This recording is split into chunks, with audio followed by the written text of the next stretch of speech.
प्रधानमंत्री जी, दो तीन छोटे छोटे ऐसे सवाल जो जनता बहुत जानना चाहती है। सबसे पहले मैं आपसे ये जानना चाहता हूँ कि आप इतने गैजेट फ्री कैसे बने, क्योंकि गैजेट वक्त के साथ बदलते हैं। क्या आप अपना इतना वक्त निकाल लेते हैं कि आप आईपैड के साथ ट्यून हो जाएं, जो नया स्मार्टफोन आ रहा है उसके साथ ट्यून हो जाएं? एक तो अभी तो मैं मुख्यमंत्री पद के तो अभी बना, लेकिन उसके पहले टेक्नोलॉजी के प्रति मेरी रुचि थी। अभी कुछ लोग जो पेन से लिखते हैं ना पैड में, शायद 90s में मेरे पास एक पैड था जिसमें मैं पेन से लिखता था, वो 90s में। अभी वो कॉमन हो रहा है, मैं उस समय उपयोग करता था। शायद देश में शायद कोई हो सकता है, मुझे मालूम नहीं। मैंने पहली बार डिजिटल कैमरा का उपयोग किया था 87-88 में शायद, और उस समय बहुत कम लोगों के पास ईमेल रहता था। तो मेरे यहाँ विरमगाम तहसील में अडवाणी जी की सभा थी, तो मैंने वो डिजिटल कैमरा पर उनकी फ़ोटो ली। तब डिजिटल कैमरा इतना बड़ा आता था, मेरे पास था उस समय। मैंने फ़ोटो निकाली और मैंने दिल्ली को ट्रांसमिट की, और दूसरे दिन कलर फ़ोटो छपी। तो अडवाणी जी को बड़ा सरप्राइज हुआ कि दिल्ली में मेरी कलर फ़ोटो आज की आज कैसे छपी। कुछ भी दुनिया में डिजिटल कैमरा कब आया, दुनिया में आने के बाद भारत कब आया, दुनिया में ईमेल कब लॉन्च हुआ और भारत में कब लॉन्च हुआ। प्रधानमंत्री ने जब से एक इंटरव्यू में जवाब दिया है, 2019 के चुनाव का आखिरी चरण क्विज शो में बदल गया है। जितने भी लोग इस सवाल को लेकर टेंशन में थे कि कौन जीतेगा, बीजेपी को कितनी सीटें आएंगी, यूपी में महागठबंधन का क्या होगा, वे सारे लोग डिजिटल कैमरा कब आया यह पता लगाने में लग गए। यही नहीं, ईमेल कब लॉन्च हुआ इसकी भी खोज हो रही है। प्रधानमंत्री ने न्यूज नेशन नामक चैनल को दिए इंटरव्यू में कहा है कि शायद देश में हो सकता है, मुझे मालूम नहीं, मैंने पहली बार डिजिटल कैमरे का उपयोग किया था 87-88 में शायद, और उस समय बहुत कम लोगों के पास ईमेल रहता था। तो मेरे यहाँ विरमगाम तहसील में अडवाणी जी की सभा थी, मैंने डिजिटल कैमरे से उनकी फोटो ली। तब डिजिटल कैमरा इतना बड़ा आता था, मेरे पास था, उस समय मैंने फोटो निकाली और मैंने दिल्ली को ट्रांसमिट कर दिया।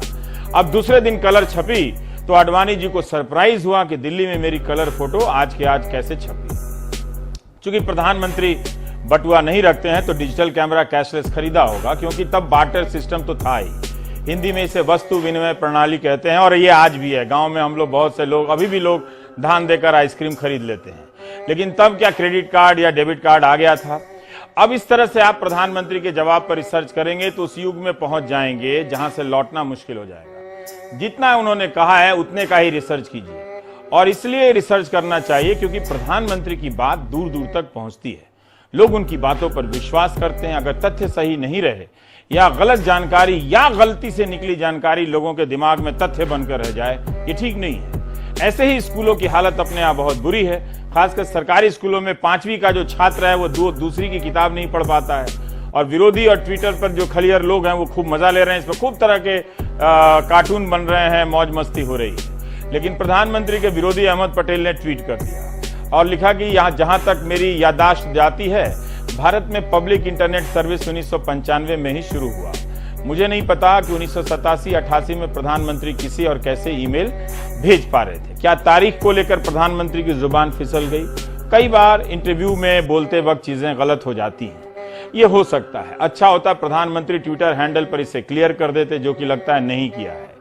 प्रधानमंत्री भी विपक्ष को उलझाकर खुश हैं, लगता है कि कम से कम चलो डिजिटल कैमरा और ईमेल पर वो लोग चर्चा कर रहे हैं, फंसे हुए हैं, हम अपना कुछ और काम कर रहे हैं। 31 मार्च 1986 को राजीव गांधी की सरकार में विदेश संचार निगम लिमिटेड VSNL का गठन होता है। भारत में गांधी जयंती के दिन 1991 में VSNL ने ईमेल यानी इलेक्ट्रॉनिक मेल लॉन्च किया। 1991 में नरसिम्हा राव प्रधानमंत्री थे। 21 जून 1991 को ही उन्होंने शपथ ली थी।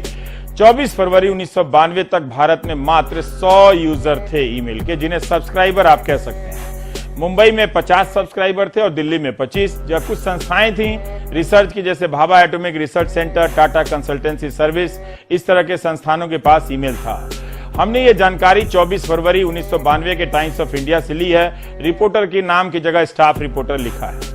इस रिपोर्ट में VSNL ने कहा है कि हर महीने 25 नए सब्सक्राइबर जुड़ रहे हैं। सोचिए आज हम कैसे ईमेल खोलते हैं और बंद करते हैं। वैसे एक जानकारी और है, किसी भी ईमेल के साथ पहला अटैचमेंट मार्च 1992 में भेजा गया था। ये अटैचमेंट एक तस्वीर थी, भेजने वाले का नाम नथानियल बोरेनस्टाइन था, जबकि बकौल वो अमेरिका के, जबकि बकौल मोदी वो 87-88 में फोटो अटैच कर दिल्ली भेज चुके थे और आडवाणी जी सरप्राइज हो चुके थे। इस लिहाज से प्रधानमंत्री ने भी ईमेल होने की बात गलत बताई।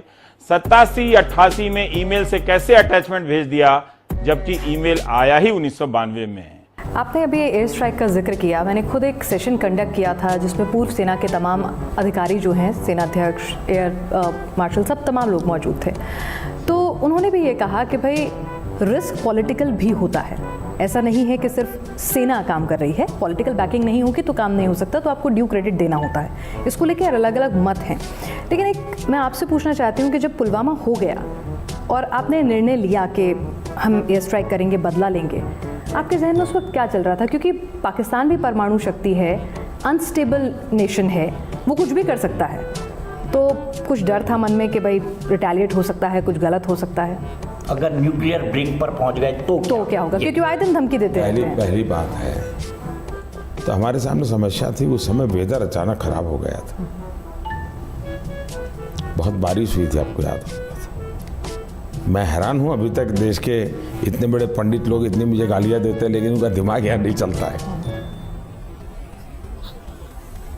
तो 12 बजे, ये भी मैं पहली बार बोल रहा हूँ, मुझे हमारे अफसरों को क्या लगेगा मुझे मालूम नहीं। तो एक पल हमारे मन में आया, इस वेदर में हम क्या करेंगे, क्लाउड है, जा पाएंगे नहीं जाएंगे। तो बाय एंड लार्ज ओपिनियन ही आया एक्सपर्ट्स का कि साहब डेट बदल दे तो क्या। लेकिन मैंने कहा इतने क्लाउड है, बारिश हो रही है, तो एक बेनिफिट है कि हम राडार से बच सकते हैं। मैंने कहा मेरा रॉ विजडम है, देखिए क्लाउड बेनिफिट भी कर सकता है। तो सब उलझन में थे, क्या करें। देन अल्टीमेटली मैंने कहा ठीक है, क्लाउड है, जाइए, चल पड़े। तो 1:30 बजे हमने मूवमेंट शुरू की। करीब हमारा समय था कोई 2:55 दिमाग में था, इस हिसाब से कि that is the best time. कुछ सैटेलाइट की मूवमेंट भी ध्यान रखनी होती है कि हम उसमें भी ना आए, हाथ लगे। तो ये सारे हिसाब किताब में कोई 2:55 बैठता था, हमारे लोग गए। 3:20 को मुझे रिपोर्ट आया कि साहब सब लोग ठीक ठाक हो गया है। इतने बड़े रक्षा विशेषज्ञ हैं कि उन्होंने सोचा कि ऐसा काम करेंगे, मौसम क्लाउडी है, रेडार पे नहीं आएंगे। 13 मई दिल्ली का आसमान, आसमान में काले घने होने से पहले के ये बादल हल्का हल्का ब्राइट ब्लैक हैं। हमारे कैमरे की नज़र में आते जाते हवाई जहाज, लेकिन क्या बादल होने या मौसम खराब होने से रडार काम नहीं करता है? एयर ट्रैफिक कंट्रोल में काम करने वाले लोग हैरान हैं, हंस भी रहे हैं, लेकिन बोले कैसे? आप जानते हैं कि देश भर में कई जगहों पर रडार स्टेशन बना होता है। रडार स्टेशन से लगातार इलेक्ट्रोमैग्नेटिक तरंगे आसमान की तरफ जाती रहती हैं और वहां मौजूद ज्ञात अज्ञात चीजों से टकराकर वापस लौट आती हैं, जिसे हम टारगेट कहते हैं। इलेक्ट्रोमैग्नेटिक तरंगे लाइट स्पीड की गति से चलती हैं। इससे होता यह है कि जहाज का लोकेशन पता चल जाता है, पता चलता है कि कोई टारगेट आसमान में है, कितनी दूरी पर है और कितने एंगल पर है। प्राइमरी रडार से इतना ही पता चलता है, ये नहीं पता चलता कि विमान कौन सा है, मगर उससे अधिक क्षमता वाले रडार से पता चल जाता है कि विमान दिखने में कैसा है, किसका है। रडार अलग अलग प्रकार के होते हैं, ये भी आप जान लें। मिडिल स्कूल के जितने भी छात्र हैं अलग अलग रेंज के होते हैं। मेरी यह जानकारी बेसिक है, आप दर्शक जो भी इसमें खोट निकालेंगे मैं सुधार करने के लिए तैयार हूं। प्रधानमंत्री को भी बादलों वाले बयान का सुधार कर लेना चाहिए, यह अच्छी बात नहीं है। इंग्लिश में छप के टाइम मैगजीन में वालों को पता चल गया तो बहुत बुरा हो सकता है। वैसे इससे चुनावी संभावनाओं पर कोई असर नहीं पड़ता। आप जितना झूठ बोलें, जितना गलत बोलें, वोट में कोई फर्क नहीं पड़ता। ये बहुत अच्छी बात है भारत के लोकतंत्र में। वाह मोदी जी, वाह वाह वाह। जनता को आप मूर्ख समझना बंद कर दीजिए। इस प्रकार की बचकाना बातें किसी के गले नहीं उतरती। लोग मजाक उड़ाते हैं,